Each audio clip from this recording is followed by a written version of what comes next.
Assalamualaikum warahmatullahi wabarakatuh.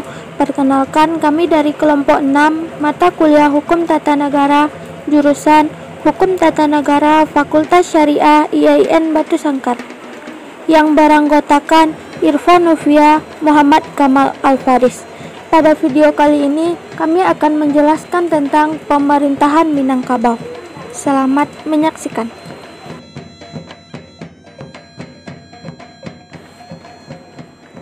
Minang merupakan salah satu ras dari beragam ras di Indonesia yang sebagian besar mendiami wilayah Sumatera Barat. Dan karena sifatnya yang suka berpindah dari suatu tempat ke tempat lainnya, sebagian lain dari suku Minang tersebar di seluruh penjuru dunia. Menurut sejarahnya, suku Minang adalah suku yang berasal dari keturunan Alexander Tigran Iskandar Zulkarnain. Lebih tepatnya, suku Minang atau dahulunya disebut sebagai Kerajaan Minang, Minang Empire, berasal dari anak ketiganya yang bernama Marajo yang pada dahulunya pergi meninggalkan kerajaan Makedonia untuk menyelamatkan diri dari perpecahan dan pemberontakan besar yang terjadi selepas wafatnya Iskandar Zulkarnain. Nagari adalah sebuah republik kecil, julukan yang diberikan oleh Belanda, yang mempunyai pemerintah sendiri secara otonom dan berbasis pada masyarakat, self-governing community. Sebagai sebuah republik kecil, Nagari mempunyai perangkat pemerintahan demokratis, unsur legislatif, eksekutif, dan yudikatif. Nagari secara antropologis merupakan kesatuan bagi berbagai perangkat tatanan sosial budaya. Ikatan bernagari di Minangkabau pada zaman dahulu merupakan ikatan yang dominan, kekerabatan dan pertalian darah, sehingga membuat suasana kesukuan dan kekerabatan terasa kental pada umumnya.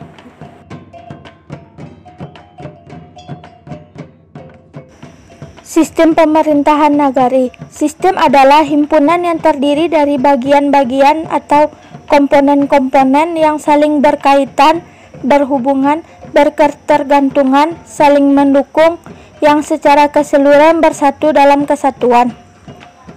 Pemerintahan nagari adalah cara orang-orang memerintah ataupun menjalankan kekuasaan yang diamankan kepadanya dalam sebuah tempat yang disebut dengan nagari.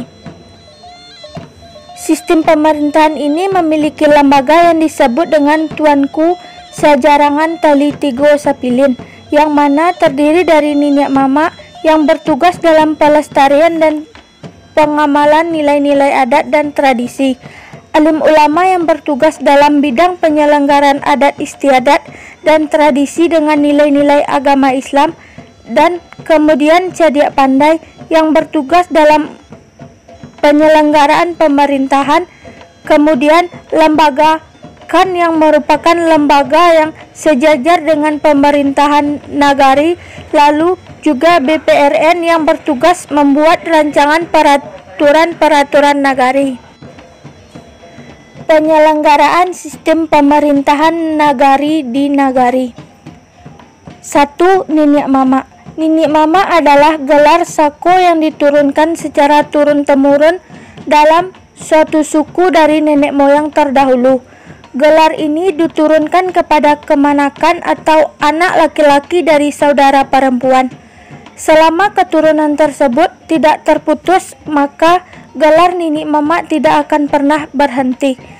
Dalam sistem pemerintahan nagari, Niniak Mama adalah sebuah lembaga yang bertugas untuk mengawasi dan memastikan bahwa nagari, baik itu pemerintahannya maupun masyarakatnya, tetap menjalankan adat istiadat dan tradisi nagari.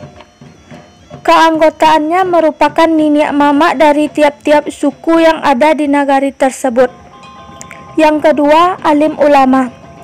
Alim ulama adalah sosok pemimpin yang religius. Alim ulama merupakan seorang yang paham dan tahu tentang agama lebih dalam dari pengetahuan masyarakat umum. Jikalau pengetahuan agamanya sama dengan masyarakat alam, maka ia belum bisa dikatakan sebagai alim ulama. Dalam sistem pemerintahan nagari, alim ulama juga merupakan sebuah lembaga yang berfungsi untuk merekomendasikan dan mengarahkan peraturan-peraturan nagari agar tidak melenceng dari ajaran agama Islam. Di samping itu, seorang alim ulama juga mempunyai tugas berdakwah dalam masyarakat nagari. Yang ketiga, cadiak pandai. Cadiak pandai merupakan orang yang selain memiliki kecerdasan otak, juga memiliki kemampuan dan keahlian khusus atau pandai. Cadiak pandai merupakan orang yang memegang dan menjalankan pemerintahan. Cadiak pandai bukanlah gelar turun seperti nenek mama. Untuk dapat dikatakan sebagai cadiak pandai, maka syarat utama yang harus dipenuhi selain terpelajar adalah terlibat langsung dalam kepemerintahan nagari. Jadi, semua orang yang terlibat dalam pemerintahan nagari dapat dikatakan sebagai cadiak pandai. Cadiak pandai merupakan sebuah lembaga seperti halnya nenek mama dan alim ulama. Lembaga cadiak pandai dalam sistem pemerintahan nagari merupakan sebuah lembaga yang memperjuangkan aspirasi masyarakat nagari. Jadi, dapat dikatakan lembaga ini adalah lembaga yang mewakili suatu rakyat dalam pemerintahan nagari.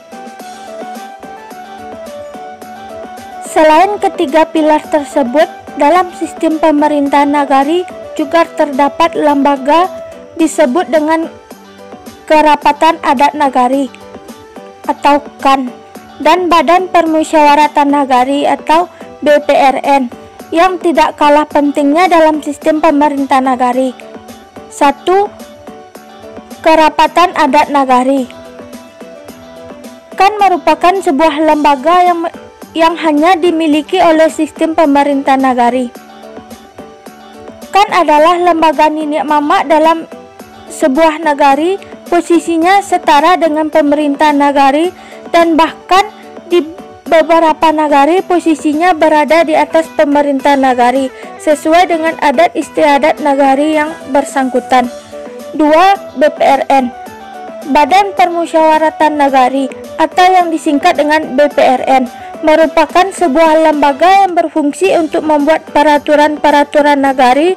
Keanggotaan BPRN merupakan perwakilan dari setiap unsur yang ada di nagari, yaitu nenek mama, alim ulama, cadiak pandai, bundo kandung, dan pemuda. Pada awal pembentukannya, masing-masing dari unsur tersebut bermusyawarah dan bermufakat siapa yang akan menjadi utusan ke BPRN.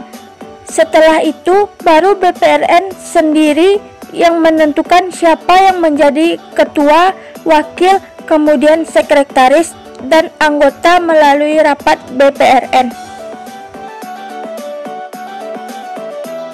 Faktor-faktor yang mempengaruhi sistem pemerintahan nagari. 1. Ideologi. Ideologi merupakan ide ataupun alat. Dalam pengertiannya, ideologi merupakan alat untuk mencapai kehidupan yang sejahtera dan setara bagi semua lapisan masyarakat tanpa terkecuali. Minangkabau pada umumnya istilah basandi sarak, sarak basandi kitabullah. Sarak mengatur adat merupakan sebuah ideologi yang sangat kuat.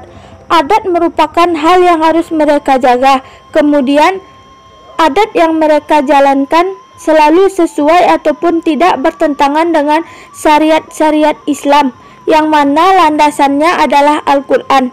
Jadi dapat dikatakan kehidupan masyarakat Minangkabau baik itu dalam pemerintahan maupun dalam kehidupannya. 2. Kebudayaan. Suku Minangkabau pada umumnya memiliki sebuah kebudayaan yang bisa menenggang tenggang rasa terhadap sesamanya. Hal itulah yang mereka gambarkan dalam kehidupannya. Yang ketiga, adat istiadat dan tradisi. Adat istiadat dan tradisi merupakan hal yang diajarkan turun-temurun dari nenek moyang dahulu kepada generasi-generasi sesudah mereka dalam sebuah kelompok. Hal ini merupakan hal yang sakral karena adat Istiadat dan tradisi itu sendiri mengandung nilai-nilai yang sangat penting bagi kelompok tersebut.